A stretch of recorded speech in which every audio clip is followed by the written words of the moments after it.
We are at word 7 of the 10 Commandments. Which is, don't commit adultery. 2 words in Hebrew, lo tin af, from the Hebrew root is na'af.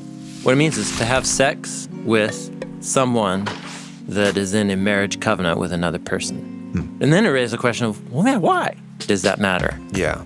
So, Genesis 1, verse 27, God created Adam, human, in his image.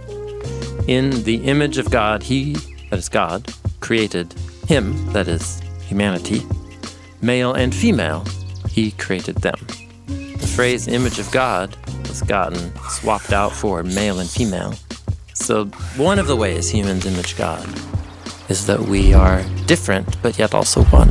The second story that really focuses on this is then in the Eden narrative, where you have a singular human, an Adam, but then when God puts the human in the garden to work it and to keep it, God says, it is not good for the Adam to be alone. So what God says is, I will make a Ezer Kenegdo. So the word Ezer means the one who brings about deliverance from the bad situation. So rescuer. And the phrase Kenegdo means corresponding to. Okay. So a delivering ally that matches, but not matches by being identical, matches by being precisely different. So God becomes an anesthesiologist, knocks the human out, Puts Adam to sleep. with a deep sleep, and takes one of his sides. Then one becomes 2. And when the human wakes up and he sees, and he's like, oh my goodness, this is bone of my bone, flesh in my flesh. This one shall be called Isha, woman, because she was taken from Ish, man. And then the narrator steps in Genesis 2:24, and says, okay, dear reader, this is the reason why a man leaves his father and mother and then joins, literally clings, grabs onto his wife, and they become one flesh. The 2 will become one flesh. One flesh is a way of talking about a family bond. Okay. There's something really special, important, that God's behind. It is also interesting that marriage is one of the main metaphors to talk about God's covenant with Israel. Right.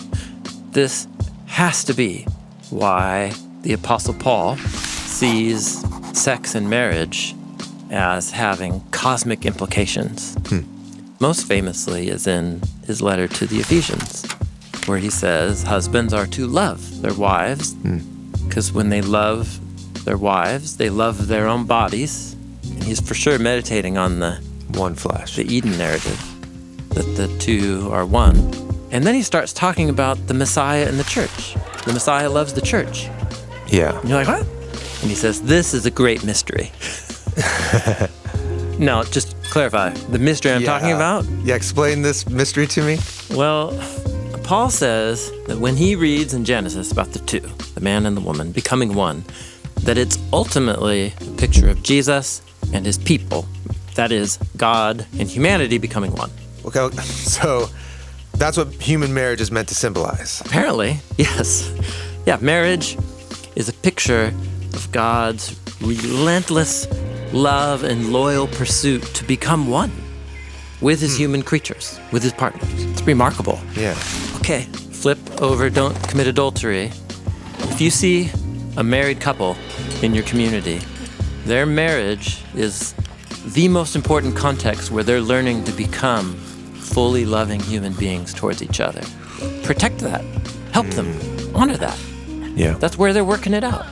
And of course, I guess we're not saying in all your other relationships and then love doesn't matter. Exactly. Yeah. But there's this focusing. There's this focusing in a marriage covenant that is unique, significant, it's difficult. Don't shatter the marriage of another couple because of your sexual desire. Don't commit adultery.